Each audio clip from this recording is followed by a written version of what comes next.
चुनाव के बीच प्रधानमंत्री नरेंद्र मोदी ने मणिपुर हिंसा मामले में बयान दिया है। प्रधानमंत्री नरेंद्र मोदी ने सोमवार को मणिपुर की स्थिति से निपटने के लिए सामूहिक जिम्मेदारी की आवश्यकता पर जोर दिया। साथ ही उन्होंने कहा कि केंद्र के समय पर हस्तक्षेप और राज्य सरकार के प्रयासों के कारण स्थिति में सुधार हुआ है। उन्होंने कहा, जब संघर्ष चरम पर था तब गृह मंत्री अमित शाह मणिपुर में रहे और संघर्ष को सुलझाने में मदद के लिए अलग अलग ग्रुप के साथ 15 से ज्यादा बैठकें की। कांग्रेस समेत दूसरे विपक्षी दल मणिपुर हिंसा मामले में प्रधानमंत्री मोदी पर निशाना साधते रहे हैं।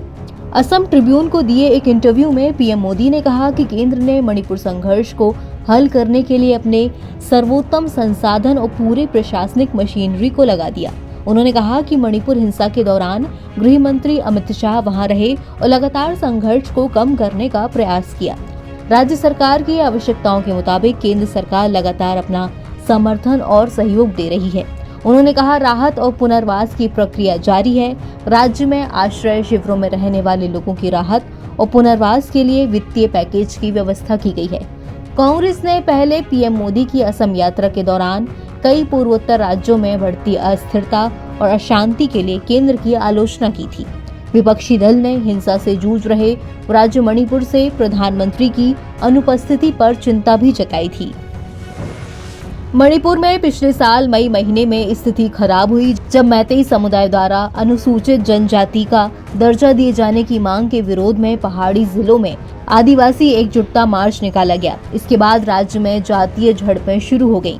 जैसे ही मैतेई ने जवाबी विरोध प्रदर्शन और नाकेबंदी आयोजित की, हिंसा पूरे मणिपुर में फैल गई। मणिपुर हिंसा में 160 से ज्यादा लोगों की जान चली गई और सैकड़ों लोग घायल हो गए। अब चुनावी माहौल है, जिसके लिहाज से लोकसभा चुनाव के लिए मणिपुर में कुल 2955 मतदान केंद्र बनाए गए हैं। विस्थापित लोगों को मतदान की सुविधा प्रदान करने के लिए 94 विशेष मतदान केंद्र भी बनाए जा रहे हैं। मीडिया रिपोर्ट्स के मुताबिक राज्य में मतदान कराने के लिए विशेष टीमों का गठन किया गया है। मतदाता जागरूकता गतिविधियां भी शुरू कर दी गई हैं। मणिपुर हिंसा के बाद कुछ लोगों में निराशा और नकारात्मकता है। ऐसे में ये गतिविधियां विस्थापित लोगों की भावनाओं को ध्यान में रखते हुए तैयार की गई हैं। पिछले साल 3 मई से जारी हिंसा में अब तक 219 लोगों की मौत हो चुकी है। इस हिंसा के कारण 50,000 के करीब लोग विस्थापित हो गए, यानी कि अपने घर से दूर हो गए। वो फिलहाल राहत शिविरों में रह रहे हैं। बता दें कि मणिपुर में लोकसभा चुनाव 2 चरणों में 19 और 26 अप्रैल को होना है। एनबीटी ऑनलाइन की रिपोर्ट।